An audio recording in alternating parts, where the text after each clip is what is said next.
Yo guys, in today's video I'm going to show you how I managed to get the #1 finish in the Rage tournament. Alright guys, and to don't miss any kind of content, especially to don't miss any kind of season end content, just make sure subscribing to the channel. Also liking this video is highly appreciated. And now we are jumping into the first game against 2.6 Hawk Rider with the fireball, not with the earthquake. By the way, also a big shout out to Morten. He actually managed to get #2 in the world, so actually CarlTheLegend #1, Morten #2 is kind of cool. Now I actually didn't expect it, the electro spirit, otherwise for sure I would have took the king activation, but now it's all good. I needed to get in with the tombstone, and luckily I managed to defend him flawlessly. But as I said, we shouldn't forget that he was playing 2.6 with the fireball, so I think it's no question that this is such a hard counter, especially with the fast cycle, especially also with the E-Spirit, which is actually making the matchup, in my opinion, not easier because of the reset against my Mighty Miner, for example. So now I'm just getting in with the fireball zap against the musketeer. I just knew, okay, I need to pressure in, so I just knew, okay, I'm taking a little bit of damage. He need to spend so much elixir to defend the whole push, so he still had to get in with the lock actually. So yeah, we are not actually in the big damage lead, but we are in the big elixir lead. So sometimes an elixir lead is more important than a damage lead. So I'm just getting in with the lava hound onto the left. I knew, okay, he played his fireball out, so this was just so good for me. And also he just went in with the Hawk Rider. I knew, okay, I need to get in, or I need to answer with Drakes. I just have to get in with the Mega Minion on the left, because I just can't defend, or I just need to fireball and zap the musketeers. So I went in with the fireball against the musketeer. Now he went in with the ice golem, so my pups are actually taking so much damage onto him. But for sure my opponent didn't play perfectly. Otherwise, in case my opponent would have played perfectly, for sure I think it's no question that I wouldn't have won the game. So sorry guys, Lava Hound is getting in. I'm just pressuring with the Mighty Miner onto the left. Now I'm getting in with Drakes onto the right. Now I'm getting in with Drakes onto the left, sending up the Mighty Miner onto his musketeer. So it was a perfect Mighty Miner. It's time for the fireball and for the zap, so I managed to take his tower off. And we shouldn't forget that I still have my tower alive. Now it was kind of clear that he's just going to lock that, so why not just actually pressuring with my Mega Minion, so he still needs to play something. Now it's time for the fireball against everything. So I just were able zapping the whole stuff, zapping the spirit, zapping also some skeletons. Now it's time for balloon into the pocket, and you guys can see how much damage actually sorry, how much damage actually the puffs are just taking onto the king tower. So why not just pressuring even more? Why not just getting down with the Mighty Miner? Why not just getting down with the tombstone? Now I needed to play the defensive fireball, and we shouldn't forget the offensive. We shouldn't forget the offensive. We are seeing the Mighty Miner on the king tower, and that's how we managed to get or to win against 2.6. To the next game against Cherry Blossom, and actually I'm just going to play until the end of this Royal tournament against Cherry Blossom, so it's kind of best of 5 to be fair. So now let's just get in with the Lava Hound, answering with the Mighty Miner, so taking care of the Mighty Miner, taking care of the Valkyrie, taking care of the E-Spirit, taking care of the Hawk Rider, also building up a building up an opposite lane push, so no deal or no question that this was a good Mighty Miner. So also just playing the Mighty Miner or sending the Mighty Miner opposite lane, so you guys can see how good the Mighty Miner was actually against him. Now I fireballed that. I actually tried to reset the Archer Queen, or I mean to knock back the Archer Queen, so the Archer Queen is taking a little bit less damage onto us. So I didn't manage to get a balloon hit, but still such a good situation. I don't know really what kind of deck he tried to snipe. To be fair, I don't think he tried to snipe my deck, because I'm playing with the Drakes, so he doesn't have a good Drake spell. Maybe he wanted to snipe Morten. Morten is actually the only other opponent which he could have faced in this situation. So now I'm just getting down with my balloon. Didn't want to get in with the Lava Hound. I knew, okay, in case I'm getting down with the balloon, the worst thing which could happen is a Tesla. So a 5-4 trade is not that big of a negative deal. Now getting in with Drakes against the Hog Rider, I knew, okay, he's probably playing with the Earthquake. So now I were able building up a Drake's opposite lane push, so he actually needed to answer with the Rake here. Now I'm getting down with the Mega Minion. The Rake here survived. I went in with the Mega Minion, so it's all good. And now it's time for the Lava Hound onto the left. And I was thinking, okay, am I letting his tower survive? For sure I do. So I'm getting 2 hits, but my Mighty Miner is having an opposite lane push, as I'm always saying. So it's time for a balloon onto the right. Mighty is surviving onto the left. Unfortunately not taking a little bit of damage, but now it's just time for zapping the bats instantly, so bats are getting no value actually.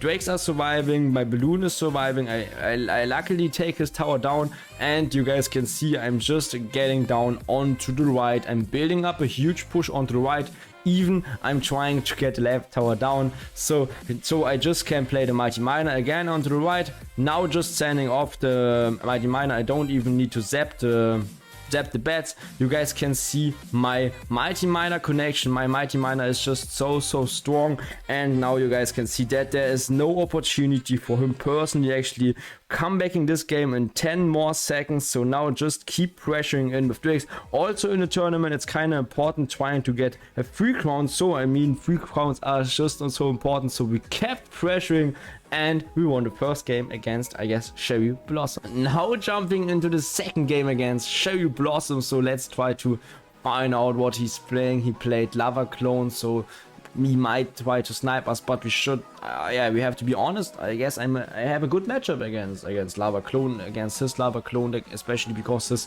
Mighty Miner is just useless against my Tombstone. So I'm getting down with the Mega Mini behind that. Unfortunately, I didn't have a zap, so I just went in with the fireball against all of the bats, against all of the flying machine. But as I said, I just didn't have a zap, unfortunately, in this situation. So I were in a bad situation, but it's still all good. And I mean, it's just the beginning of the game, especially in a Lavaloon against Lava Clone matchup. I shouldn't complain about a 400 damage lag. I mean, in a beatdown matchup, 400 damage is nearly nothing. For sure in a cycle deck where you are playing against all of the stuff, it's a lot, but in a situation like that it's nothing, to be fair. So now just getting down with a deep Tombstone, and the good thing is always go in with a Mega Minion so he is not getting fireball value. So I went in with the Mega Minion. Luckily Mega Minion is just taking so many, or took so many damage on the Lava Hound. Now he just went in with the Clone. To be fair, Clone was just a 3 elixir waste. I don't know how much damage the Clone took onto my tower, but I were able to kill the whole stuff just with my fireball. So what a big fireball move. Now it's time for the Lava Hound on the left. I just try to get onto the tower trade, especially in a situation where you have the own Mighty Miners and you are able to send the Mighty Miner opposite lane. My 1-1 situation is so good. For sure he also has a Mighty Miner, but I have the zap against this Mighty Miner. He doesn't have a zap against my Mighty Miner. So I think you guys might agree that a 1-1 situation is kind of good. So why not just actually getting down with the Drakes? For sure you need to key, or you need to have your own Mighty Miner against, or you need to have the zap with the Mighty Miner combo in a situation where your opponent might kill them.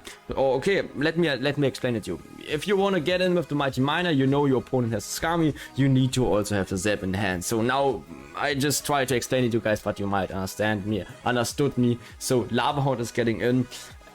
The zap was kind of good on his bats. I mean, the Mighty Miner just destroyed the whole tower. So getting down with the Mega Minion, killing the flying machine. Now I had a bit of a problem against the big push, but it was all good. And to be fair, I didn't play perfectly this match. I didn't play perfectly the match, that's no question. So Mighty Miner is getting down. I was trying to fireball that, so I went in with the fireball, but the whole stuff just took so many damage, but it's all good. Luckily he did manage to take the tower down, but his Mighty Miner was incredibly good. He took my tower down with his Mighty Miner, so we are in a 2-2 situation. To be fair, a 2-2 situation is not that bad, but also not that good. So Lava Hound is coming in. He answered with his own Lava Hound, so I kept pressuring in. I was just getting in with the zap against the bats, so I'm keeping the pressure here real. I'm also just pressuring with the Drakes. He doesn't have any kind of answer. Getting him with the Mega Minion against his baby Drake, so you guys can see my strategy. I was just trying to keep the pressure real so he can't build up a huge Lavaloon push. So Mighty Miner was surviving. I'm just getting down with the balloon as soon as the tower was tanking for my balloon. Now I'm getting in with the zap, so Mighty Miner locked onto the tower, balloon locked onto the tower, and because of the Mighty Miner in the rage, we managed to win against Lava Clone. And now jumping instantly into the last game, which gave me #1 in the world at the end of this rage tournament. For sure, ladder is nothing, or I mean the rage tournament is nothing compared to ladder, but still it's kind of cool, especially in mid-season. Getting tournaments like these are just so important. So Mega Minion is coming down. Luckily the Mighty Miner focused onto the tombstone, so I didn't have to take care otherwise of the Mighty Miner. I knew, okay, CarlTheLegend is in a big damage lead, so I went in with the Lava Hound. Also my tombstone took care of the bats, luckily, so why not just getting in with the balloon onto the right lane. I knew there's no fireball, so I just had to keep my zap against his next bats, which might come, so I was just chilling. Unfortunately, he played a good Mighty Miner. To be fair, Mighty Miner was tanking for everything, but also my tombstone is incredibly good against him. I would say his ability wasn't good. I mean, my tombstone is still surviving. He can't get in with wall breakers, for example, so just getting in with the Mega Minion again, cycling the Mega Minion, playing the Lava Hound in front of the Mega Minion, and that's the push you want to get, because he can't play the Fireball onto the Mega Minion. He could play the Fireball onto the Drakes, but he is not able getting down with the Fireball against my Mega Minion, so my Mega Minion is surviving. It's important having fast reaction times, and I think these are just the key. For example, with the Mighty Miner, but also with the Mega Minion, it's just key playing your zap fast. So now was using ability. I got the tower damage, I got the spear goblins down, so my pups actually were able connecting onto the tower.